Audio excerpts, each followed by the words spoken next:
What's up, guys? I just want to take a quick second to say thank you. I appreciate all the support I've been getting. If you guys feel like supporting my work, check out the subscribe star link down below. Lets me bring more content to you guys. You guys take it easy. Be safe out there. All right, agents. Now time to talk about the DPS character. Feels weird. I feel like I haven't played this character in a long time, and obviously I need to do some farming for some equipment.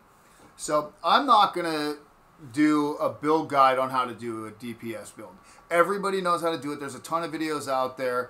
How many millions of damage can you hit per second, blah, blah, blah.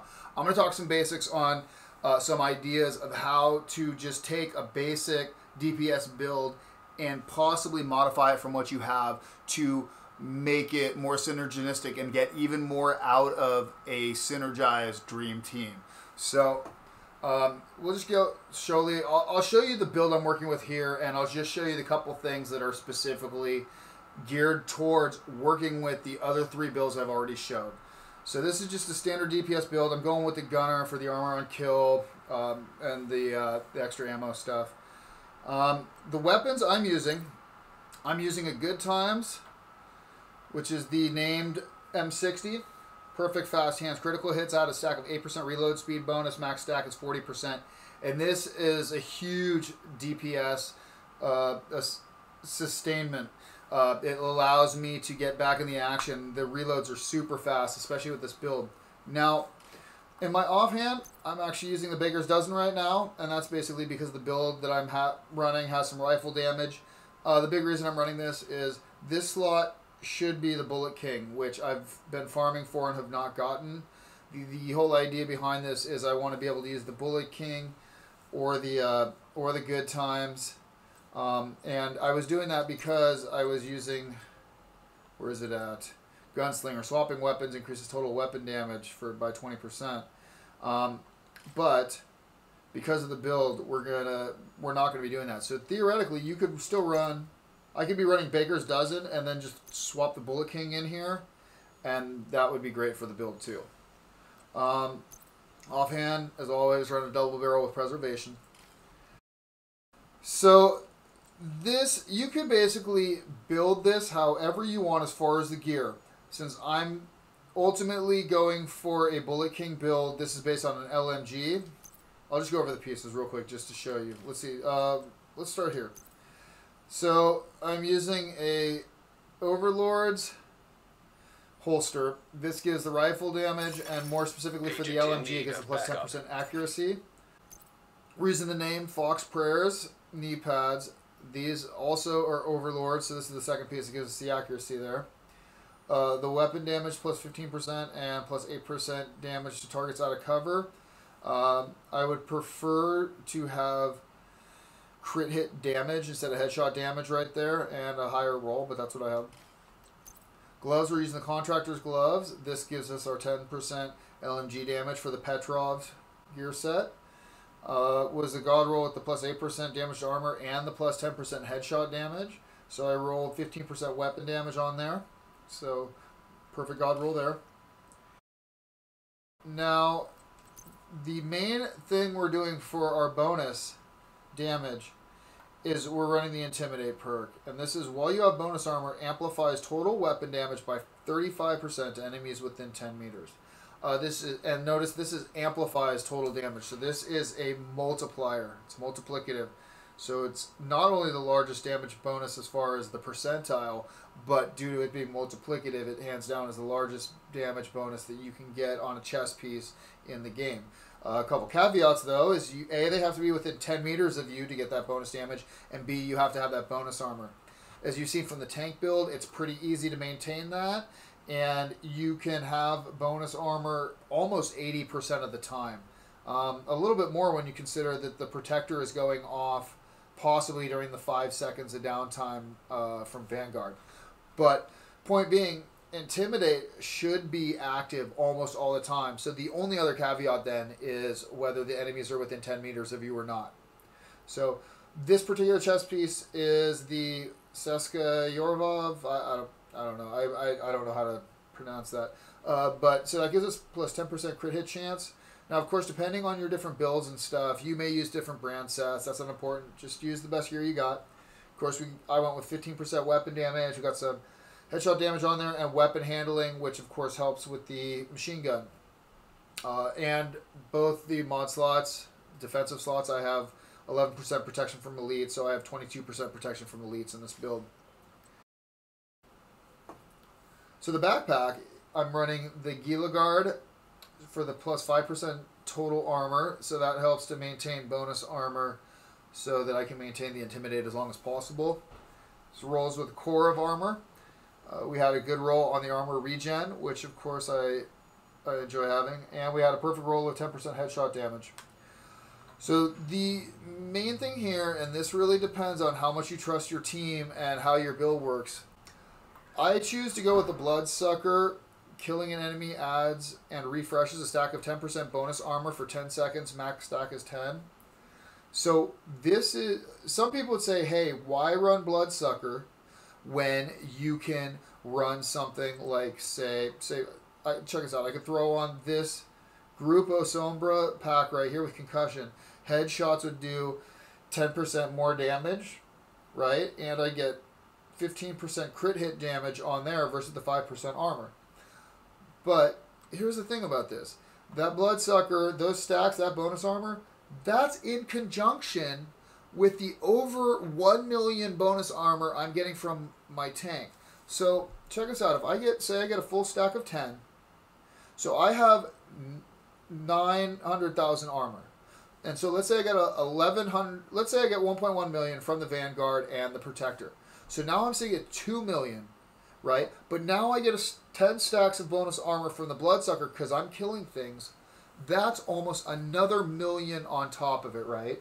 So if everything's in full effect, my team is healing me, and I'm just putting out damage and killing things with this guy, I should be sitting between 2 and 3 million armor almost all the time, and I should be sitting between 900,000 and 2 million bonus blue armor all the time that I keep stacking over. And as long as I have any amount of blue armor, Intimidate should be procced. And so remember now that we have empathic resolve for the, let's just say the 13%, not the 15, but the 13, plus the 12% from Overwatch. So there's 25% that's added. And then that's multiplied by 1.35 because of this. That's not counting any additional that you also have if your tank character happens to be running the Striker Shield, which if you're behind that, you get bonus damage for the number of enemies in front of the shield. So right there, you can see that there's a huge amount of survivability by adding the Bloodsucker perk in here. So, but you could like I said, you can always run with concussion if you want. You could also go Unstoppable Force, right? Killing an enemy increases total weapon damage by 5%. So this will stack up to 75% bonus damage. So if you trust your group, and I guess really in a perfect group with everybody making sure to stay on it, this would actually kick up your DPS substantially more than having Bloodsucker. So something to try for sure. And the last piece to get into, and this goes into the group idea, is the Coyote's Mask. And that's for the Pack Instincts. You and all allies gain bonus based on the distance of the last enemy you hit. And the reality is most of the time you're going to be fighting dudes right in your face. You're going to be right up on them. The whole team's going to be pushing. So that's going to be the 25% critical hit damage, which in this build right now, and most builds, you guys will probably be stacking a decent amount of crit hit. So my stock crit hit chance is 46% right now. Right? So, you know, I don't really need the plus 10% crit hit damage. And also, remember the tank can be using Grudge, which can proc Vindictive. So that's an extra 18% crit hit chance and damage periodically. You got a lot of different things bumping into it that can kick you easily above the crit hit cap, the crit hit chance cap of 60%. So at that point, you really just want to stack as much crit hit damage as possible. There's a lot of different options you have, but one thing I recommend if you just want to just kick the damage up that much more, Throw on the Booster Hive onto your DPS character. And what this will do will give you a buff. Check it out. The Booster Hive delivers a stimulant to nearby allies that increases their weapon damage and handling. And in this particular case, it buffs it by 10.87%, and that's due to me having an 8.7 stim efficiency mod, 4.4 duration mod, and 4 extra stim charges. So what the DPS character can do is just drop his hive right as the encounter starts, get everybody to get a little extra buffs, and get everybody rolling just right. So that's just an extra bonus right there. And then the other one is to use the Defender drone, which attempts to deflect incoming bullets.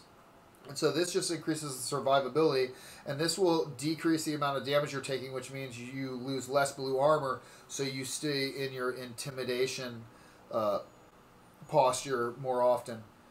And this guy, you notice the Defender drone has a cooldown of 18 seconds and duration of 21. So this is usually up for the beginning of the fight and can usually help to plow down most of the big or most dangerous ads right out the gate.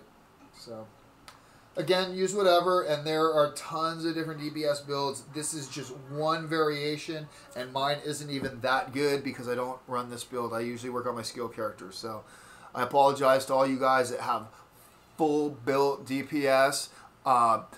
In fact, leave a comment down below about the way you run it. And if any of you guys are on PlayStation, hit me up. I'm totally down to take one of these builds in and help see how much damage you guys can output. The whole idea behind this Dream Team ultimately is to keep everybody alive and to make your DPS character punch out the absolute largest numbers as humanly possible while just taking it. So I figured I'd just talk about a few gameplay basics. So one thing before you start an encounter, there's a little bit of prep that can be done going in to make sure that you get the best results right out the gate. One is to, of course, have the support build find some cover and take it so the Overwatch starts building so that you're not waiting on Overwatch to proc.